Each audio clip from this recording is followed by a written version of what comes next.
I went to my first faculty meeting and they served hard liquor. Wow. The RA holiday celebration, there was an open bar. Wow. And when asked questions about it, they're like, nobody will come if we don't have alcohol. Oh, That's this wild. is not the place for me. And I'm not a prude about alcohol, but it reminded me of that.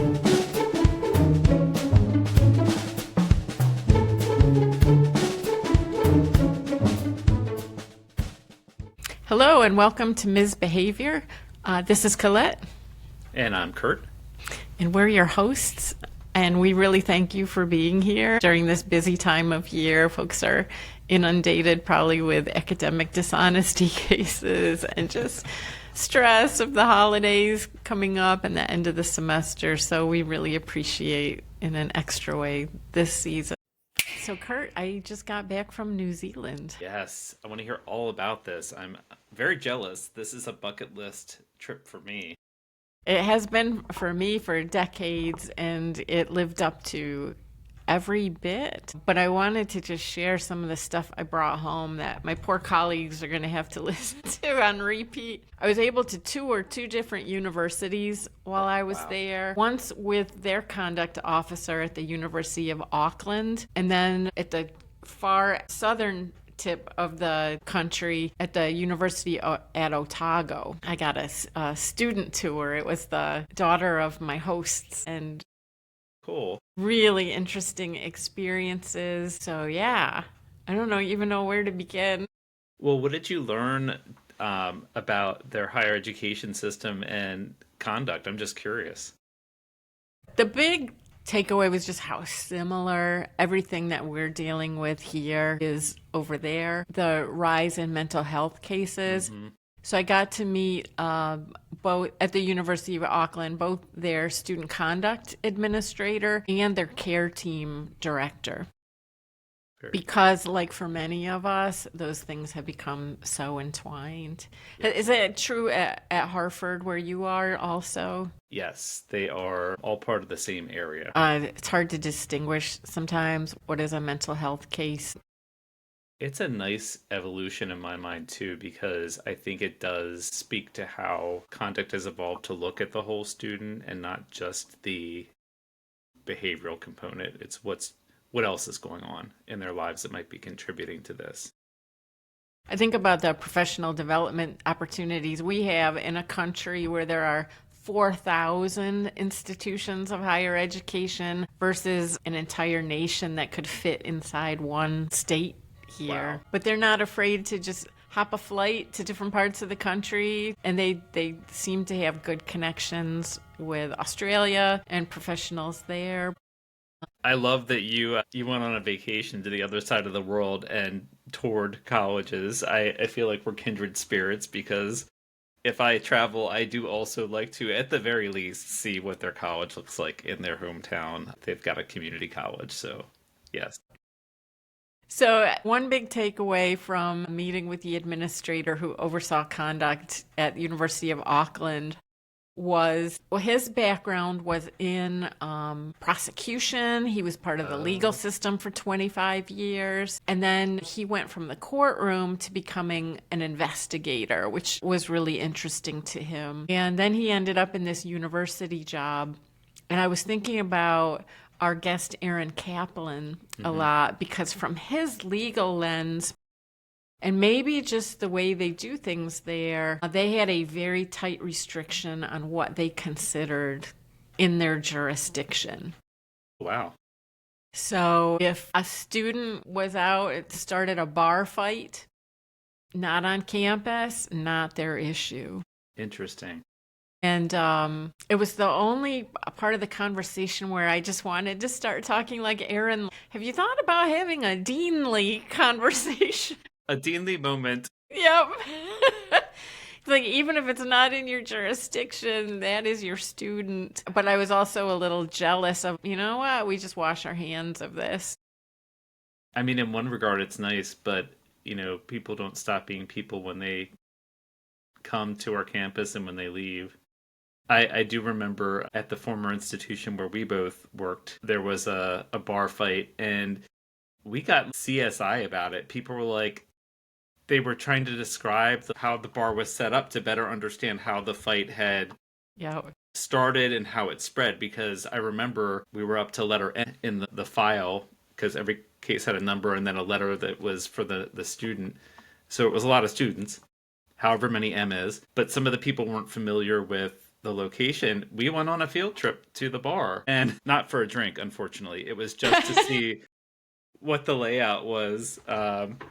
And I'm sure you can guess there were two bars where fights were prone to happen in that town, and it was definitely one of them. I think our country has started swinging. I can't even remember which version of Title IX when it started restricting things to only things that were on campus or that were under the control of a university. And then it's kind of swung back. But it just raised some great questions. I know for me, I'd have a hard time sleeping at night knowing we might have somebody that really is a risk to our community and has caused incredible disruption, even though they were a block away from campus. It's one thing to just not know that something happened, but to know that it happened and not be able to consider it as a part of the gestalt of the student, it just doesn't make sense to me. And I bet that is hard. Yeah. For them. I really appreciated their care director was such a great partner, and I could tell that they worked really closely together. And a couple times in conversation, she would even bring up, we have to look at the whole student as we're making decisions, and you just don't know what else baggage they're carrying.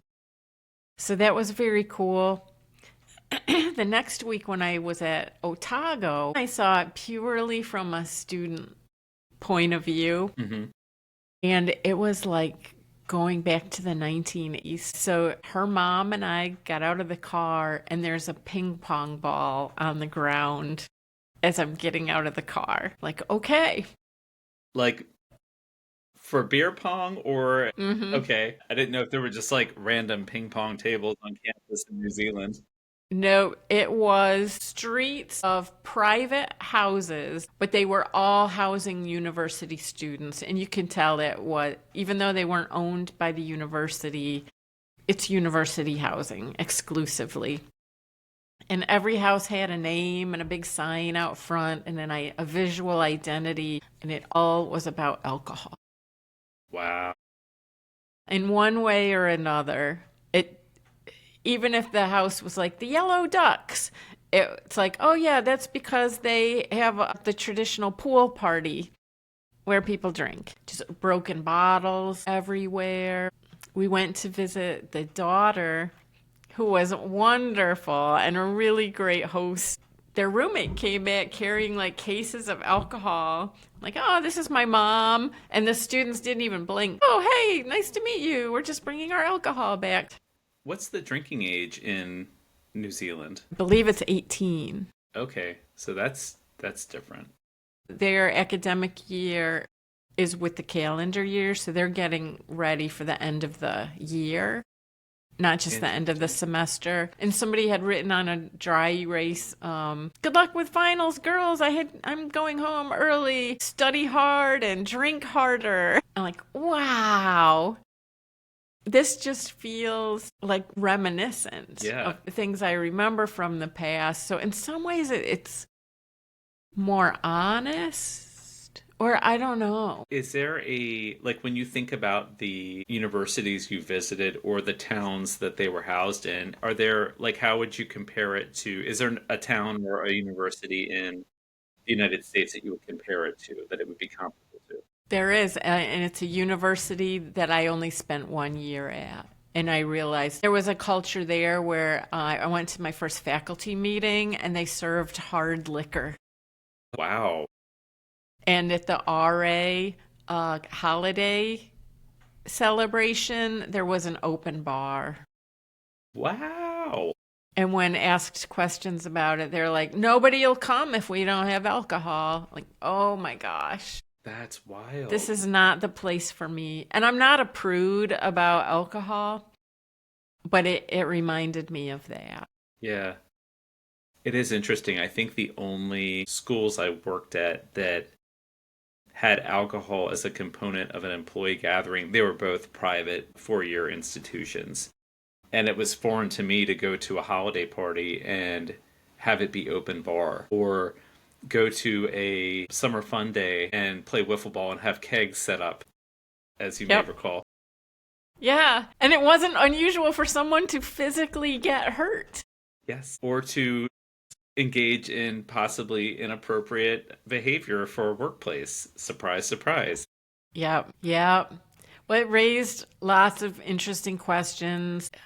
I felt really privileged to be welcomed into that space, see it through the mom's eyes of what can I control, what can I not control, what conversation would help. I'm not sure anyone had a drinking problem, but I don't know, but what conversations might make it worse by trying to control it. Yeah. And then questions about private residences, but they are adjacent to the campus. Right across the street from the academic buildings are these residential blocks of apartments and houses. So you cannot drive to work probably without driving through these neighborhoods. And so where are you complicit and where is it like, well, they're of legal drinking age? And that fall, a student went on our walking tour, one of the houses was pointed out like, oh, that's where so and so fell off the roof. And I asked, what happened to so and so? And I learned they're in a coma. It's sad. And now this is the house that is the, crazy. Matter of fact. Like it was not a cautionary tale. Okay. It was like, oh, we all felt sad and Nothing to do nothing about it. changed. Yeah. But I don't expect students to, like, I don't blame the students. Mm-mm. I'm like, who's helping the students process that? So the two different universities were really super different in just the vibes there. I think it's also that interesting intersection of how national or state policy can contribute to the culture of a campus. If you start at a level where the drinking age is 18, that introduces a legal element into the educational process that doesn't exist in the United States in many regards. So I do wonder, like, how does that kind of shift what a student expects when they go to college? Yeah. Because when I was in college, if you were going to drink as a minor, you knew like you were going to have to jump through these hoops. Like you have to know somebody who knew somebody or have a fake ID. And just to know that you're going to go to college and like, hey, you're 18, you can drink. Yeah. I did wonder. I left that type of university after 1 year, but if somebody said, Colette, sorry, but you have to go work there, where do you even begin that conversation? Where do you begin shifting culture? How do you temper your expectations of how fast or slow that change might happen? Who are the key stakeholders? Yeah, it's a lot to unravel. I think like you, that was part of a culture that I wasn't comfortable with, not because I don't drink. It just introduced too many unknowns into the workplace for my comfort level. And there's a little bit of hypocrisy too. We tell students if you're going to consume alcohol and you draw attention to yourself, then you've kind of invited it. And then we see real time how employees who are many times 2 or 3 times their elder are doing the same things. And I don't know that there were ever consequences for those activities. So, yeah. And you can say, like, somebody's going to die. And they do on those campuses. Well, on many campuses, I can't just point the finger there, but that's not a disincentive because our brains are wired to tell us, yeah, somebody's going to die, but it won't be me. Yeah. I think back to my undergrad, and I don't know if I could work at a school that was so big and where alcohol was such an integral part of the campus culture. And You look at the downtown, and it is almost all the business downtown was set up around alcohol. It was bars or restaurants that were, 15% restaurant and 85% bar. And it was a peach pit after dark situation where there was no food after a certain point. It was just the alcohol. To be responsible for the welfare of people in a culture that is so deeply steeped in alcohol, I don't know if I have that in me at this point in my life. It just seems like a lot. Yeah, I don't think I do. But I'm curious. I'd love to be part of a conversation about, like, maybe even as a consultant, like what might be likely to work and how do Yeah. you do it strategically? Because it's not like you do one thing. Like, we're going to do late night programs. And actually they had one late night program that seemed to be really popular. And that was the one night a week that people did not drink as much. So I'm like, okay, there's something here to grab onto. Which isn't that what we were always trying to do as RAs anyway? I think Offer so. people an alternative to, we're going to do movies in the lounge on Saturday night. You don't have Yep. to go out and do X, Y, and Z. But having it be something cool. So it didn't feel like that's where all the nerds go on a Friday night, and the cool kids come over to the crazy block. I don't know if we've talked about this at my last college. Our vice president one year decided we are going to host campus parties. Got great food trucks and served alcohol, invited faculty, staff, and students. It was one of the few things I ever experienced there that drew all the Holy Trinity, students, faculty, and staff. Yeah. Faculty and staff brought their little kids. Everyone had a great time, and they hired student bands and faculty and staff bands, and those bands rocked. They were so good, and people drank at a really modest level, and I got 0 reports the next day. Wow. That's interesting. Yep. I feel like so many schools would shy away from that for liability reasons, but it sounds like possibly overall you might be reducing harmful behavior. High Yeah. risk. Yeah. And talking to people, like talking to the catering staff, they're like, we're not interested in being part of a rager. And it's like, just see what this is. Yeah. And it was just like a family picnic with a really nice family. Yeah, It's interesting. I was so And proud of her for doing that. was it like a once a semester kind of thing, or was it a frequent? I think we did it a couple times a semester, and now with COVID, with the reduction a lot of schools are facing in just student population, then it became once a semester, and then maybe not at all. And Oh, I think there were some really key elements, and one was it needs to be community-wide and draw everybody, and those student bands. The faculty, that punk band, they were so good. that's funny. A faculty punk band. Yeah, it rocked. I think it was the philosophy professors. So those are my university visits, but the big thing that I think is going to impact my work is learning. I think it was the day after I got there, we got in a car and drove to Waitangi, which is where the famous treaty was signed between the Crown and the Maori population. Okay. And there were all these Maori chiefs. So there were like all these people that you needed buy-in, like key constituents, and the British representatives that were there.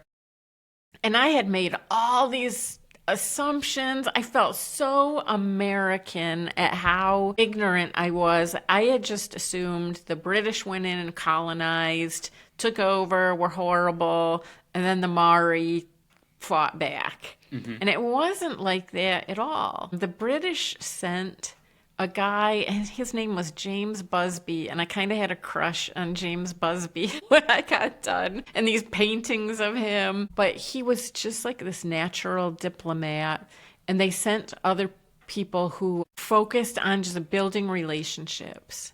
And so one was a language specialist. So they're like, before we do anything, we need to learn the Maori language and not just make them learn English to talk to us. And they sent support. The first people that went to New Zealand were workers, laborers, and they formed this little town, and it's called Russell, where they were just drinking and carousing. And the Maori people are like, yo, Crown, can you get a handle on this? And they did. Like, they were responsive. They sent a guy to do the finger wagging, and that was James Busby, and he just got laughed out. And he realized the only way through this is dialogue. And so they ended up with this very famous treaty, the Treaty of Waitangi, where they recognized that interdependence was good for the Maori, it was good for the British. And I just thought, as a metaphor for the work we do, how often do we go into student situations trying to control it when we haven't learned to speak the language, we haven't understood their culture, and we're just expecting them to change? That's a great point. Maybe as I'm looking at that university that was blowing my mind, I'm like, okay, well, first you have to go in and learn it. Yeah. Before you think you can change it. So those are my big takeaways from the trip, I think. Now I have a logistical question. Yeah. Because when I go on vacation and I decide I'm going to look at a college, it is literally like I'm going to drive by or I'm going to walk through and just experience it. How did it come to be that you actually got to meet with administrators? Did you reach out? Did you just show up and knock on the door and say, I am an American conduct person? Well, a little of both. I did reach out ahead of time to student conduct at universityofauckland.edu or whatever. You don't know me, but I'm coming to visit. Hello. Can we meet? I'd love to learn from you. And then at the last minute, I was like, and will you be on my podcast? And I think that they actually did want to, but they didn't get the clearance. But they gave me a couple times I could choose from. And it was very generous because I think they were getting slammed with cases. But the other one, I happened to be there. Maybe, my grandparents used to go on these like bus tours of Atlantic City. Maybe like a side hustle, we could just start bus tours of other conduct systems. Like we're going to go visit, University of Pennsylvania and do a walk through their conduct system. Yeah. But it was interesting. So the university stuff didn't really teach me anything except like, wow, we have a lot of commonalities. Yeah. It was the historical and cultural tours that I took in the museums where I'm like, I'm looking at something that happened 200 years ago. And then now the treaty had to be revisited because mistakes were made or things were missed. And there was really positive activism by the Maori. And so the treaty was rewritten, and that's a really positive story. So not dissimilar from like community standards. You start with the document and you revise it. Yeah. Times change, people change, lessons are learned. But we talked on our Halloween episode about cultural appropriation.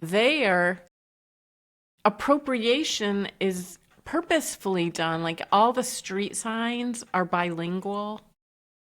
And in most signs in the city, like every restaurant, every place we went, I went to see penguins on the South Island, and they talk about the treaty. They talk about historically how this park came to be and how it fits in the history of the country. Where here we do like land acknowledgments that don't always feel like anything but a checkbox, but there it felt like we really know why we're here and we know what it means. So on your bus tour, I'm all on board with that, but I wouldn't want it to only be college because we get so insular, we don't Good point. look for inspirations for change.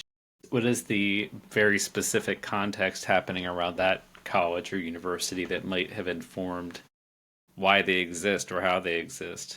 Yep. And like on our campuses, a lot of times our international students know way more about our history, the cities and the areas that they're living in. So I'm curious if I went in to meet with a bunch of New Zealand university students and I'm like, oh, this is just like the Treaty of Waitangi. Would they even know what I'm talking about? Who is this nerd? Uh-huh. But they might ask me like, who's your state representative? I don't know. Kurt, I was thinking of you in New Zealand because I just wanted to talk it through with you. One of my hosts was saying that she had concerns because there were places in New Zealand now where previously unarmed police were starting to become armed. And I Wow. know I've been on a couple college campuses where that change was made. And so, it was sad to hear because I like to look at the rest of the world as a place where you don't have to have guns, but they felt like they did. I don't know. I just wanted to hear your thoughts on that. It is interesting because we do have armed officers on our campus, and I remember the first time I realized it. My office at the time was in the student center, and one of the officers was in plain clothes, and had a gun in a holster. And I was like, I had never seen him before. I was like, what is happening? I called our public safety office and said, hey, there's somebody in the student center with a firearm, and super not comfortable with that. And they explained what was going on, but I still thought it felt weird and out of place to me. Yeah. I was in Florida recently and talking to my dad's neighbor. She's a school teacher, and she shared with me that I think she said that in the school that she works, any employee except for teachers can have a concealed carry license in a K-12 school. And it made me think about what if that was the case on our college campus, because we have, I think our policy basically says you can't have a weapon unless you are an authorized public safety officer. But what if anybody could just bring a weapon to campus? Terrifying. Yeah. Absolutely terrifying. Yeah. I'd love to hear from some listeners in states that have loosened up gun laws. So it's a little more Wild West. Yeah. I mean, that's exactly what it feels like to me. The teacher I was talking to, she said that she had vocalized to the principal. She said, this is only going to result in somebody being shot accidentally. She said, I don't think it's going to prevent a crime from happening. To go to work every day and feel like you have to navigate, is somebody going to bring something that could accidentally discharge in my workplace? I don't know if I like that. I know I don't like it. It doesn't feel right. I want to know that if there was a shooter on my campus, there would be a speedy response that could stop it. But at the same time, when most of the reports we get are like underage drinking, disruptive behavior of our students, and I think of the way students are brought up in different places and their different experiences with uniformed officers, let alone an armed uniformed officer, and how that might change their response to the authority. Yeah. I just think also about, in Maryland, I hear so much in the news. We're not far from Baltimore, and a lot of discussion around the people who are most often the victims of a police shooting. It ends up coming out that they had mental health issues. So I know we've talked in other episodes about that intersection between conduct of the care team. But are we providing enough education to people who, for their job, have to carry weapons to understand the differences between somebody who's violent and somebody who's perhaps having a mental health episode? Yeah. I think I always go back to two things with guns. It's what kind of training and education do the people have who are charged with carrying something that could kill somebody? And two, do we even need to have guns that are lethal? Could it not just be like a rubber bullet or something that is going to incapacitate somebody temporarily, stop the behavior, which I think is the ultimate goal, and then move on, not have it result in somebody not being alive? And I don't know enough about it. I've heard stories from my brother about people on drugs that were incredibly violent, and the taser, the things that were supposed to do that, Yeah. didn't have any effect. And if anything, it escalated things even more. But it just feels like guns change everything. Yeah. One of the universities I was at made the decision to have guns in a locked safe in some of the police vehicles. It was public safety vehicles, and a small number of people were trained at a really high level, but nobody carried. Mm-hmm. But they would be available only if really needed. And that seemed to be a thoughtful response to the need. I also just think about how people experience law enforcement and the cultural intersections that go in with that. I think, as a white person, I think that there are times when I feel less concerned about a police presence, but also as a queer person, I sometimes feel like it does make me uneasy. And I can't imagine being from a community or from a background where most of what you know about working with law enforcement has not been positive, and then seeing somebody on a college campus who has a weapon, what that must feel like. Yeah, I hope I'm aware of white female privilege. I remember a situation in Washington, D.C. a few years ago. I was there for like an alumni event from my alma mater. And I was just following GPS to our hotel, and it led to this street that was blocked off. And I'm like, uh-oh. So I had turned onto the street, and then an officer came up to just yell at us. I don't know if they thought we had an explosive in our car or what. But thank goodness I was driving, and I did my best, like, oh, I'm sorry face. And I opened my window, like, wow, we are really lost. Can you help us? And I think if my husband had been driving, that could have gone really differently. But that immediate, like, aggressive and like, okay, they know more than I do. Maybe this is blocked off for some reason, but I'm like, I'm just following the GPS. I will say, you and I talked about, I had a recent interaction with some police officers, and I probably don't want to go into too much detail, but it was a situation that I was helping my dad out with, and very tense situation. And I was in another state. I was in Florida at the time, and had the opportunity to interact with 3 younger police officers. And when they showed up, they were like in full tactical gear. And I was like, oh my gosh, it's intimidating.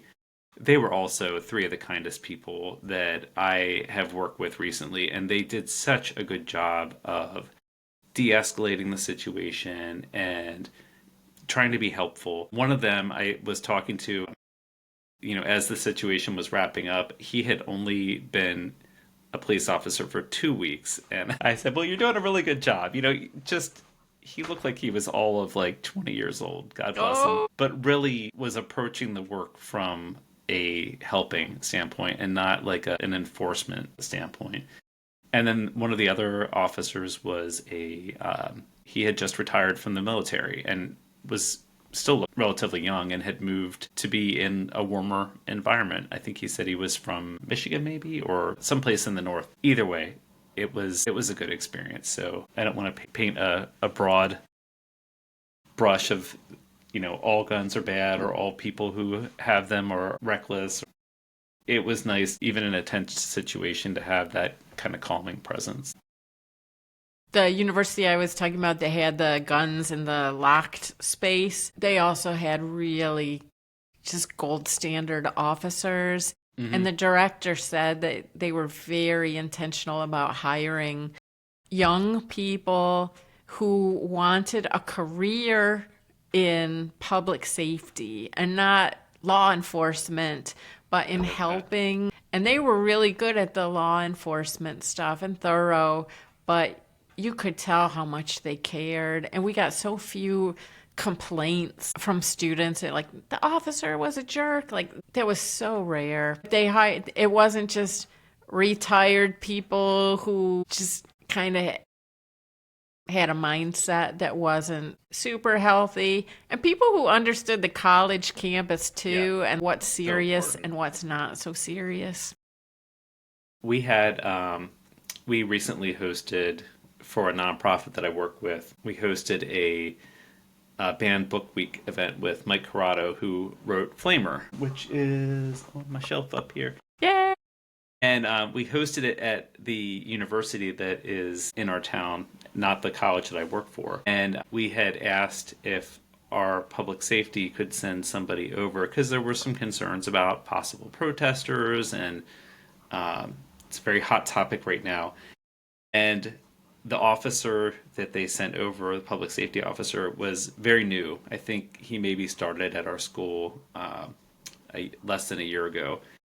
And you can ask for that presence and have it feel very threatening, or it can make the situation tense just by having a public safety officer there. I was just so impressed with this guy.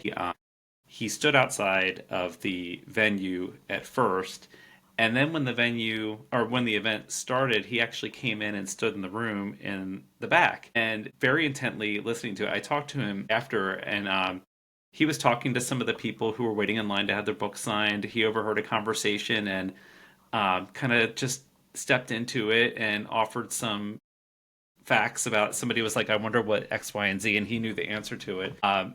And I said, I want to thank you for your approach to tonight. He said, I'm just so glad I was here. I learned a whole lot about, the book and the speaker. And he said, it's just so wild to me, that book banning is going on. He was engaged. He was steeped in the discussion, and he felt like he was a part of what was going on in the room and not an outsider who was sent there to enforce something. So that distinction between law enforcement and public safety or community safety, I think, is so important in higher education. And I'm glad that I work for a school that has a public safety director that understands that and appreciates it and brings that to our campus. So yeah, so important. I remember an event I did that became way more controversial than I would have ever imagined. And people are like, you can't have this event. And I contacted public safety. I'm like, I don't think this is a big deal. I'm hearing we need bomb sniffing dogs. Wow. And they planned it so beautifully. They're like, Colette, can you get there early? And they did bring the bomb sniffing dogs, and they swept the area. And then they sent in a couple non-uniformed officers, not with guns. And they just came in, sat in the audience, and I knew they were there. That's great. And there was one moment where somebody during the presentation yelled, and we're all like, oh my God, it was true. And it was just somebody, the emotions of the night just became too much. But also counseling sent folks, and they managed that. But it was so thoroughly considered, and they did it in a way like those dogs were gone before anyone showed up. It's nice. I'm glad that somebody thinks about those things, because I think I would be so locked with paranoia that I don't know if I would do it effectively. But it's also nice, like it does, I think, as much as we talk about how siloed campus communities can be from a communication standpoint, a work standpoint, there is this ecosystem of care that has many different arms to it. And I think if you've got campus leadership that is making sure that they're all philosophically approaching the work in the same way, it makes all the difference. Yeah. I'm going to give a shout out to our super fan, Tiffany, our super listener. She taught me a phrase recently. People look at student conduct like, why aren't you moving fast enough? And why are you not dealing with this thing? And she said that her boss had taught her there's no such thing as an emergency in student conduct. Emergencies are for public safety. And I really value our public safety partners in this Amen. work. Amen. Yeah. Maybe that's a good place for us to stop today on a high note. I like it. Kurt, thanks as always. Thank you. Such a good partner. And I look forward to meeting with your colleague next semester to we gotta talk set that about up. Kurt behind the scenes. That will be the last topic. I want to talk about their work, not... I can't wait. Well, listener, please make sure that you like, follow, comment, subscribe, do it. All those things. Tell a friend. Give us a review wherever you're listening to your podcast. Just hit that 5-star if you love us. Hopefully you do. And we'll see you next time on Ms. Behavior. Do, do, do, do, do, do, do.